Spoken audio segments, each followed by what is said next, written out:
Welcome to another one of my ski area reviews. And today I'm going to go to a small ski area about an hour and a quarter northwest of Boston, Massachusetts.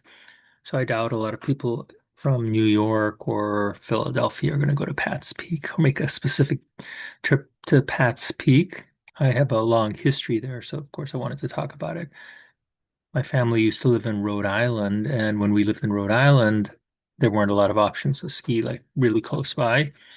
I will review Yawgoo Valley, which is this really tiny ski area. And believe it or not, Rhode Island has a ski area. I'll do that one at some point. But Pat's Peak was one of our go-to place. As was Wachusett, but Wachusett's a little further, so, and Mount Sunapee is a little further as well. But Pat's Peak was our place, and I love that place. I used to go there all the time with my son. And then 2 years ago, just we wanted to relive, we wanted to have some nostalgia, so we went back to Pat's Peak again. Didn't disappoint. I'll tell you what, for a small mountain, this is a great place to ski. And because of where it's located, it's not going to be extremely busy. And it's open now. It says here. Um, Look at I think this is must be a lift report, snow report. Oh, let's see.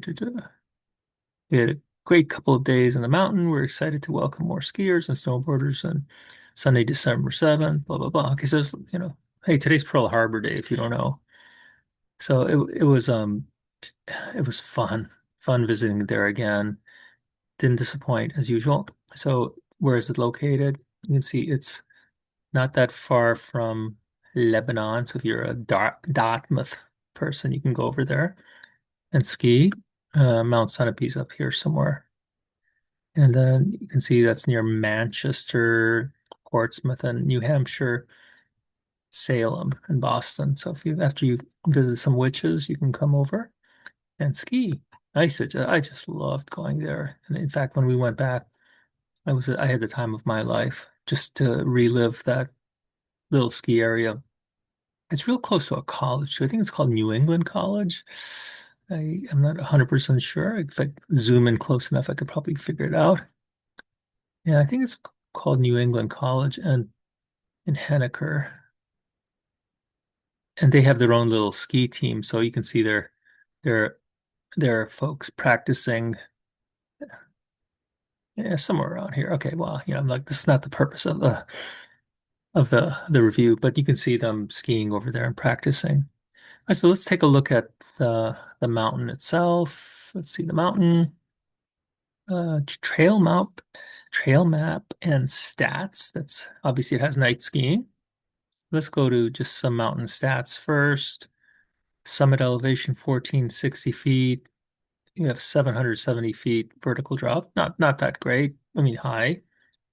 FIS race trail and race facilities on Twister. So that's why you see the teams racing there. So FIS is the International Skiing Federation, but in French.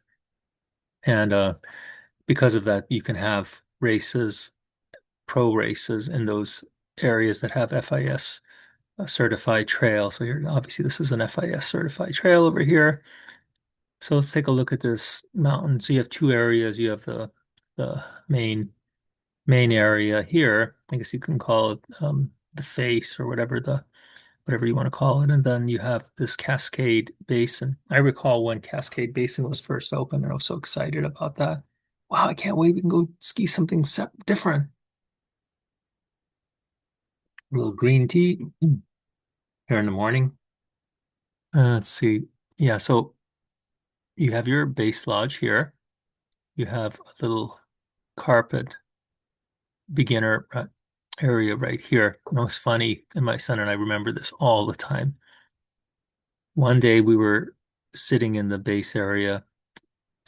Well, actually, no, we were riding the magic carpet up. There was some beginner who was going down here and couldn't stop herself. She skied basically right into the lodge. It was so funny.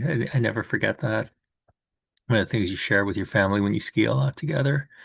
Yeah, so they have this beginner area here with a magic carpet. The lodge is nice. It's been renovated since we came last. been renovated. It's sweet. Your parking areas here. I think there's an extended parking area as well. I can't remember. Maybe it's this one over here. But it's like all parking areas muddy in the winter. Just be prepared for the mud and the slush or whatever. You have to walk a little distance. You're greeted with a machine so you can buy tickets now because everything's with these like what these cards. You get these cards. I don't even know what they're called. But I'll get to them in a second. I'll find the name. But anyway, so if you're just starting out and you're not a really accomplished skier yet, like I was, I'm not accomplished now anyway, but when I was a real beginner, we just hang out here, whisper and puff. And look, you even have tree skiing right there. So if you're a beginner and you want to say, hey, I did a little tree skiing, you can go in the trees right here. It's actually really cool. You have this turbulence park here. You have downdraft. Downdraft is a trail where you can practice some good turns right under the lift. It's actually a lot of fun. This area is a lot of fun. So you want to go fast and you want to, do some good turns. This is a good place to, if you're like a kind of a short cruiser of sorts, it's right here. And you have a tubing park. So as you're going up the lift, you can see people tubing as well. There's Twister right here. So these are blacks and double blacks. The let me see, I'm thinking, is it Vortex or I think it's a Hurricane where you get a lot of moguls. And it's so steep mogul runs. So if you're into that, you have your place there. I personally like this area here. All of these runs are really nice. And you have double blacks. Again, you have to think that double blacks and single blacks and blues are all mountain specific. Like at Blue Mountain, we have a double black, and I have a video here on YouTube showing me skiing down one of our double blacks, and people like to say, "Oh, it's not a double black. If that should be a green in Colorado." Yeah, yeah, I get it. But everything's mountain specific, right? But this is like some of these are really, really steep mogul runs. So you better know what you're doing if you're going down there. You got your tree runs. So, and you got these long, like if you want to take a nice long run, you can go down back draft to Zephyr and just like cruise all the way down to the bottom here. Get back to the lodge if you want. Cascade Basin has turned out to be one of my favorite areas when I go there, especially right underneath the lift here, Blizzard. Sweet. This is a little black, so if you've never done a black diamond, you want to say, I did a black diamond. This is like an easy one to do. Go for it, right? I find this area a little less busy, but most people stay usually in the front of the mountain, the main area. But you can get here from Backdraft and then take the lift up. Try Blizzard. It's narrower and maybe a little bumpy, but it's nice. Sometimes it's fun to ski right underneath the lift. Let's look at pricing here. So this is a smaller ski area, so you can expect the pricing is not going to be that grand. So let's see lift ticket rates.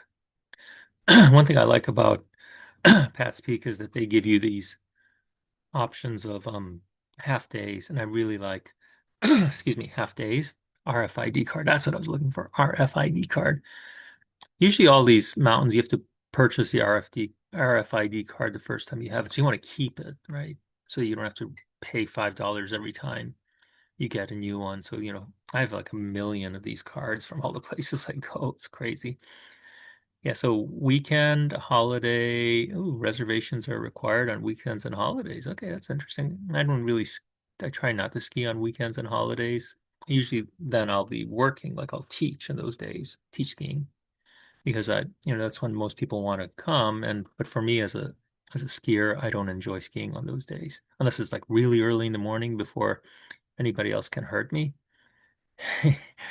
So weekends and holidays, you have the 8:30 a.m. to 4 or 12:30 to close. Pretty decent price, $102. That's cheap in the ski world. Buy online, what does this say? 12:30 to 4 p.m. That's not bad. It's like if you have like a little time, 3.5 hours, save $10. Yeah, 4 p.m. to close, $82. I love this. Look at these options and these tiers. That's sweet. Weekday and non-holiday, it's a little bit cheaper too. Child weekday and holiday. Children 5 and under, Monday through Thursday are free. How about that? Yeah, so this is really, really nice. Listen, I know it's not a big mountain, but if you're, say, on your way up to Mount Sunapee, or you're going up further north to North Conway, you're going to hit those nice mountains around Mount Washington up there. This could be a place to stop. And uh, that's what we did. We went up to, I think we went up somewhere north, further up north, probably to North Conway, one of my favorite areas. And then on the way back, we came through Pat's Peak, had a blast. I love Pat's Peak. Always will love it. It's always have a special place for me. You should visit it. Give them some business. And listen, don't forget to subscribe to my channel. The more subscribers I have, the more videos I can produce like this one. Thank you, everybody. I love you all.